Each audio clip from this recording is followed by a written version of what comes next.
Hi there, welcome. I'm Christian Corley. This is James McLean, and you're listening to a reaction cast from Beyond Casteris. We're talking about the newly released Doctor Who clip that was part of Children in Need on Friday, which saw a man posing as the First Doctor, entering the TARDIS of a man posing as the 12th Doctor, with a man posing as a World War I soldier. That's about right, isn't it? Yeah. Yeah. And then there was all the usual sort of Steven Moffat humour injected into the scene, which was nice, lightweight fare for a Friday night full of depressing films and horrific sights, such as the EastEnders cast doing Step in Time. That sort of thing. But what I don't get is why, when they know each year they're going to be doing this, because each year they don't really seem to have much incentive or reason to do anything more, why they don't actually write in a superfluous scene that will work for Children in Need, if they're just going to take it from the Christmas episode. It's a fair point. It just feels like, for the sake of, especially these days, and I say these days, you can go back to 2005 when obviously they were doing it, but these days you'd think for the sake of a minute clip, you could write a minute scene that which would not be part of the actual show, but would work within sequence that you could then use to not just do for Children in Need, but serves as a promotion. There's a distinct difference between now and 2005, though, isn't there? In 2005, it was pretty special. Now it just feels run-of-the-mill and a bit tired. But that's why you'd think that would be a reason to do it, because you're not pulling, as per minute, horrendous amount out of your costs. And you possibly even, I don't know quite how they function, whether those costs could be somehow internally offsetted to some degree for Children in Need. I don't know how the accounting works when you're doing stuff like this, but it just sort of feels that this is very run-of-the-mill, and I don't know. It feels inherently lazy, not of the production per se, but of the BBC in general. Yeah. It feels like, well, each year we now have a sort of staple expectation to have something to do with Doctor Who. It's comfortable, isn't it? So we'll do an easy. extra, which serves as a promotion, which serves as advertisement, and also serves as something that will get people to tune into, as you say, an evening of, sadly, quite hard-hitting stuff. I just I heard some information the other night, earlier today, I should say. So I just want to compare what I've heard today with what might have happened earlier in the weekend. Okay. Because I don't know the ins and outs of this, so I'm just bringing this up. Oh no, it's not telling me. So, now I don't know what audience Children in Need gets. Right. Okay. A quick check shows me that it's not really. Oh right, okay. Well, in 2009 it got 12 million viewers. Right. It's on every year. 2014 it was watched by a peak audience of 10 million. And this is a lot of people tuning in to watch it. So that means that that's more audience than Doctor Who's had all year, if that follows through this year. Now, it might be said, oh, well, fewer people watching television at the moment. Well, last night, now we're recording this on Monday, so last night there was, ITV had I'm a Celebrity, Get Me Out of Here, and BBC had Strictly Come Dancing results, and the latest costume drama, whose name escapes me at the moment, which stars Matthew McFadden. Yeah. All three of those got over 10 million viewers. Yeah. Which, and they're all different types of show. Which says, looking back earlier the show Doctor Who, that says an awful lot about where Doctor Who is at the moment. And, we're approaching the beginning, or I'm not sure if they've actually started yet or not, but we're in that period of time where the new Doctor Who team's put together and they're producing new material, etc., which isn't going to be seen for another year. So what we have is this episode that's coming on Christmas Day, which doesn't appear to be doing anything particularly different in terms of storytelling, in terms of these familiar things that Steven Moffat does week in, week out. It's beginning to feel a bit panto, I think. It's interesting that I think they seem to be in an ever-decreasing cycle, that in a sense, because what you were saying about ratings and all these various shows, is you watch this clip and you think, who is this aimed at? Yeah. And invariably you'd either think, unless they are extremely blind to their own product, and understandably given the tradition, it's aimed at Doctor Who fans primarily, rather than general audiences, so far as the clip. If you were not a Doctor Who fan, and let's bear in mind that, we're not in the classic era anymore where you can have William Hartnell and go, well, some of the casual viewers will remember William Hartnell, some will, but you're talking about people in their 60 brackets, 60 or so. The actual concept of the First Doctor and the latest Doctor is not something which naturally now sits with a casual audience of, 25 to 45, maybe. Yeah. So it's aimed at fans. And yet by aiming it at fans, you lose the inaccessibility, but is it aimed at the fans because they need to try and keep that audience, to keep, to give that internet surge and social media? Is it sort of going round in circles where you're not reaching anyone beyond the people who you've already reached, in the hope of keeping them on board, rather than what you should be doing in a sort of more of an aggressive tactic of trying to get other people on board and bring them into the fold? Well, that's the problem with social media, isn't it? And this is what the problem is with the show, where the show has, again, I'm starting to sound like a fan rather than, as I prefer, a critic, where the show has just arguably been focusing more and more on fans over the last few years, possibly for this reason, because they're a definable audience to catch, that you end up with no new base that will have any real interest, any intense interest in the First Doctor and what the First Doctor would think of a new console room to get into that clip. I mean, you could argue that the clip is quite light. There is sort of comedy dynamic there which would be accessible for more general audiences. So you could argue that they'd say, yeah, we chose that clip because it's fun and maybe audiences will find it fun. I don't know. I agree with what you said without us even reviewing it. To me, it had, there was banter in there, which was the usual sort of witty banter that he does, and he doesn't do witty banter badly, but it just felt like the same scene over again. And I get a bit tired of this whole thing, which seems to be almost like a writer's challenge, where now have, when anyone new comes to TARDIS, how do we make this fresh? What can we say this time, which will so it becomes almost like a running gag, which becomes quite a boring gag, because it's just, how many times can you sort of ironically or meta reference this whole thing of someone coming in and saying the same thing? There just wasn't anything that impressed me. There wasn't anything that I thought was terrible. I thought David Bradley did well in that clip. I enjoyed Capaldi's hair. I'm not quite sure. I always feel like I'm ragging on Gatiss, and I always think he seems quite, he's a very smart professional man, but I wasn't really, for the sake of that scene, it felt a little forced. And I don't know if that was him or whether that was the way it was directed or the situation. But he looked the part, give him that. Yeah, and he's a great, he's a good actor now, does a lot of great work. So I'm not I hate people who suddenly start trying to say that he can't act. It's nothing to do with that. It just didn't feel like it was flowing very much from, I don't know. It all just felt a bit, and I think the real funny thing is that if you're going to do an extra scene for this to do just for Children in Need, you'd think, you do a TARDIS scene, because you've got a fixed set, drop them in there, a few extra lines, get back to the rest of it. You feel that would be the place that you would do a special scene for Children in Need, as they have done in the past. And yet you don't. You just get a scene which feels like it should be done for just Children in Need, when in fact it is actually part of the show. And quite a long clip as well. I don't know. And the other thing about it is, of course, it gives us that out of context hint of what's to come. Yes. Now, all trailers do that.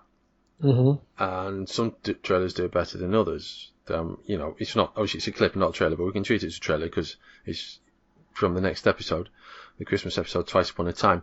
And regular listeners will know that I'm not particularly enthused by anything in Twice Upon a Time. And having watched that clip, my opinion has not changed on this matter. No.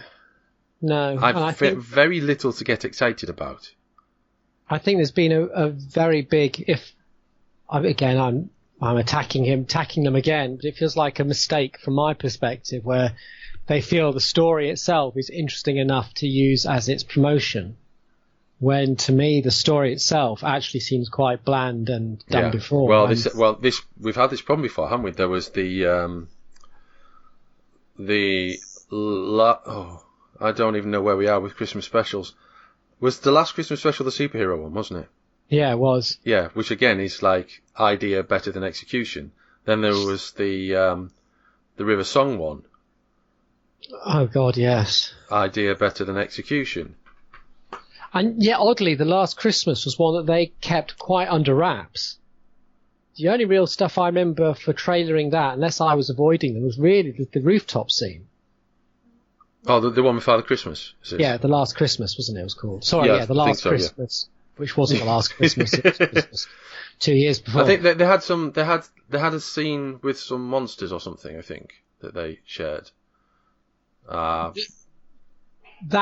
to me, I mean, as I say, maybe because I wasn't really looking for narrative. Right. The pieces that they showed weren't very reflective of what the story was about. No. It was, and there was even a question coming up, and I remember we obviously talked about this at the time, was whether Father Christmas, Santa Claus, was actually going to be, to our horror, in the show, real. Yeah. Well, I think it was yours and Brian's horror. I wasn't that horrid by it, to be honest. I could just see it somehow being, and even at the end, they still had a slight hint with the tangerine on the window, which is almost questioning. But I don't know. The point being is that one felt, because they didn't give much away, that and because I suppose the whole thing of the whole story was to be kept, that the reveal had to be kept secret. And there was a lot of, what's real, what isn't. It seemed a more interesting story, but I think this, again, like I say, I just think it's a bad idea. And I kind of feel sorry I feel sorry for Steven as much as Capaldi. Because I just don't think this is the type of story that reflects what he can do.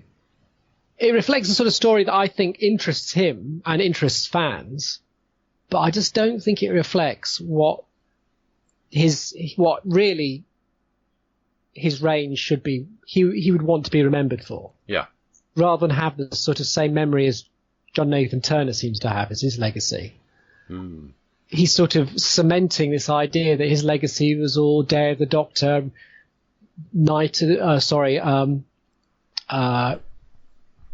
the Name of the Doctor, these horrendously sort of continuity inverting, over-focus on their past vibe. And it's just something, I just watched these clips, I just think this just was so not needed. It's not even about the Cybermen by the looks of it, really.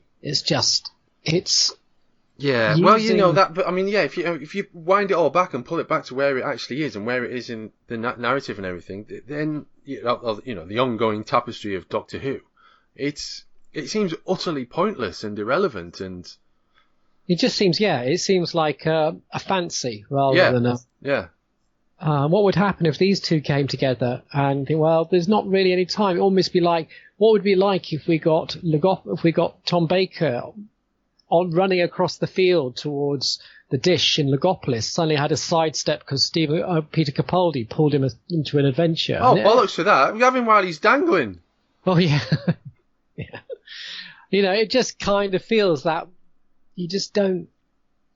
And I think also the other problem with this is one thing that fans like to sort of reference the past, as we've said before, is because they like to interconnect. To make the world building of Doctor Who feel real, you need to find ways of trying to imagine that the William Hartnell era is as present as the Capaldi era. They both exist in the same world building space, even though 50 years separates them in intent, technology, and everything.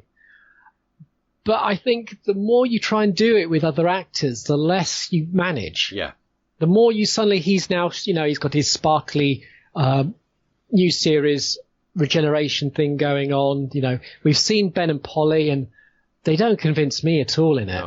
No. And even though people say, well, just get over it, it's just a story. Yeah, I will get over and watch it as a story, but it will not immerse, it will not do that, what it's trying to do in a way of trying to pull the two ends of Doctor Who together and unite them. It'll do the opposite. Yeah. It sort of reminds you how far apart, because the people they've got playing are just, you can probably accept David Bradley. I'm struggling, but carry on with your point. Well, I mean, we had to accept Richard Hurdnall, and I'd say Bradley's a better Hartnell than Hurdnall. Hurdnall did the job well. I think Hurdnall got away with it because he wasn't doing appears to be an impersonation. Exactly, yeah. He was just doing his own thing, and that worked. But it didn't feel like... but as soon as you lump on all the other characters as well, that to me seemed a mistake. Yeah. They'd have been better off trying to mesh some of the 10th Planet footage and then pulling out of black and white into colour if they needed to use Ben and Polly. Or even slipping in and out of black and white all the way through to use Ben and Polly. You know, if they needed to do that, they needed to tie it in. So it just becomes like a mess, and you think, really, was this... And if it's not needed, if it's not for a sort of Day of the Doctor extravaganza, which is meant to be a celebration of the show and all its parts, it feels like, why are you doing this? Yeah. It just seems so, apart from trying to seem clever. And and who are you appealing to with this? The people who are going to be watching the show anyway. Well, the people who are going to be watching the show anyway, I would suggest a lot of them aren't the same people that are going to be watching the show in 12 months' time anyway. Well, it could be. Which, in a sense, it's something we've not really sort of mentioned before, but that could be a good thing. Yeah, it could be a good thing. Because I was just thinking about, 12 years ago, whatever, and what we've been saying about Steven Moffat is Russell T Davies was not chasing fans, was he? At any point was he chasing fans? He'd leave the odd Easter egg for the fans. There's nothing explicit about the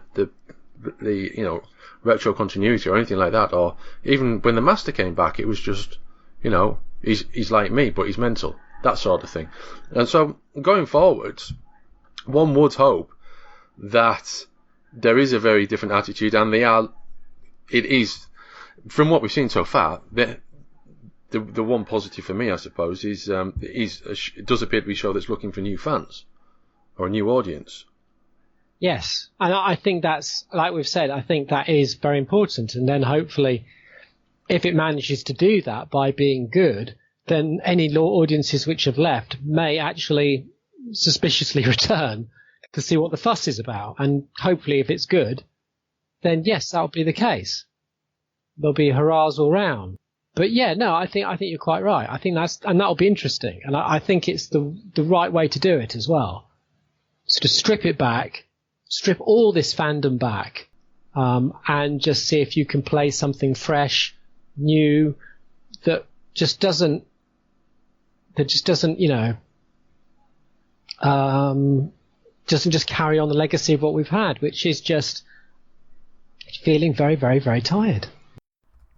Okay, let's head over to Facebook now, where I polled our reader in his and her various forms about various identities, what they felt about the clip that we saw on Children in Need from Twice Upon a Time, which I don't know if you've noticed, but that's a very uncomfortable acronym. Anyway, so Andrew Brooke was first to respond, who says it was fine being out of context. It's quite difficult to hold any strong opinion, as we said. I will say that the suggestion we've been given of the plot, how they meet Mark Gatiss' character, does sound less than straightforward, and it's worth noting that the expression that so bothers his character was actually coined in that era. It does leave me hankering for the days when they filmed an independent minisode for the charity events. Yes, absolutely. I mean, it agrees with everything James and I have just said. Jonathan Roberts, it's what I expected from Moffat, a pretty predictable script. The acting from everyone seems to be top notch from the snippet I saw. Jonathan Appleton, hello Jonathan. He says, I thought there were some witty lines. The first Doctor entering the wrong TARDIS, the I thought I'd be younger line, but I'm still doubtful about bringing the first Doctor back. The knowing, postmodern tone of the show, as it is now, just jars for me when set against a programme as it was in Hartnell's era, and leaves me feeling they're taking the mick out of it. And somehow Hartnell's gentler, playful side has become lost over the years. Whenever the character's been brought back, he's portrayed as a stern and grumpy, when if you look back at his episodes, there was much more to him than that. Considerably. Very difficult to disagree with that. Trevor Arthur, how well would the First Doctor have recognised the regeneration energy? He'd never done it before, and it never used to look like that. It's a good point. I suppose you could possibly say that maybe he'd probably seen other people regenerate on Gallifrey, but with regards to the effects, yeah, can't disagree with that. Nick Caulfield, it did its job in terms of making me want to watch the actual episode, if only to find out what's going on. It also reminded me of how much I will miss Peter Capaldi. I have no problem with Jodie Whittaker. I will be missing Peter Capaldi, whoever followed him, but I really feel as though he's been taken from us just as he was getting going. I do hope he does some big finish further down the line, like David Tennant. Very little to disagree with there. I think all strong points. Okay, have we got anything else to talk about specifically regarding this clip? Is there anything you want to highlight? I'm afraid not. No? Okay, that's fine. Because, in a few weeks' time, that's it for Steven Moffat. So we're going to know what the Steven Moffat era is. And we're going to be possibly thinking about, where did it go wrong, basically. Unless Twice Upon a Time turns out to be the greatest thing since the Day of the Doctor. Which anything's possible. So maybe we'll talk about that after Christmas, but... I'm still not even... I mean, again, we'd have to see the context of the clip. But there was that bit where they... the whole thing where he comes in and he sort of talks about the TARDIS, and then at the end, he doesn't recognise that he's the Doctor. And I know, obviously the context might change that, but it just seemed, as a clip, it seemed really nonsensical. Well, it's just time crash again, isn't it? But he'd walked through police box doors, so he'd walked into a police box, TARDIS, and for some reason, which may be explained in the show, he had no idea that it was. And so, in the context of the clip itself, it just looked really odd. Yeah. Well, yeah, he did the same thing with Time Crash, didn't he, with the Doctor not recognising himself? Yeah, and I never quite understood that, because I always got the impression that the Doctor did recognise, or Time Lords recognised themselves, but maybe, and maybe other Time Lords, unless they were, because that was also kind of feeling in the Fourth Doctor's here, that you'd see Baruza, or you'd know it was him, regardless of a generation, because exactly, or the fella from Midsummer Murders in the Armageddon Factor. Yes, yeah, absolutely. Barry Jackson, he bumps into him, recognises him straight away. Well, he recognises the Doctor straight away, and then you've got the 5 Doctors and the 3 Doctors, and they both know, they all know who each other is. Yeah. So there's no, who are you? Well, I'm you. No, you're not. Yes, I am. It's all it's you. Oh, it's you, is it? Oh. Yeah, that brings us to the end of this reaction cast. You can have a look at the Twice Upon a Time clip in the show notes just to remind yourself.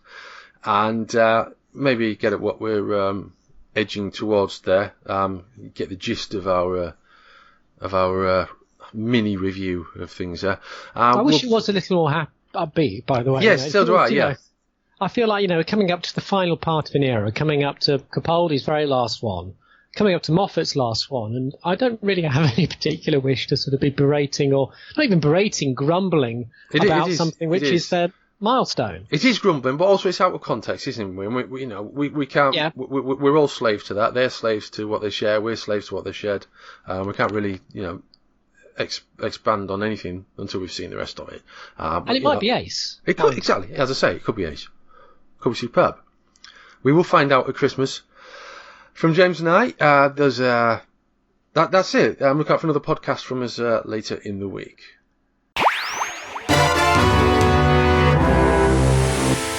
This is a Beyond Castorber's podcast, available on iTunes, Audio Boom, Stitcher.com, Player FM, and BeyondCastorber's.com.